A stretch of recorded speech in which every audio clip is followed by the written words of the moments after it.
moravška butarca. Na Štajerskem, odkoder izhajam, ji pravimo presmec. Vedno butarco naredimo doma. Letos sta jo naredila naša ta mlada.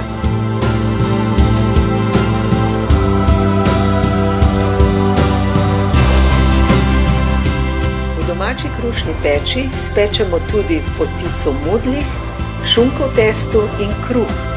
Prej je to delo opravljala moja tašča, jaz sem ji le pomagala. Sedaj pa to tradicijo nadaljujem tudi sama. Včasih je potica lepa in dobra, včasih eno ali drugo, še vedno smo jo pa z veseljem pojedli.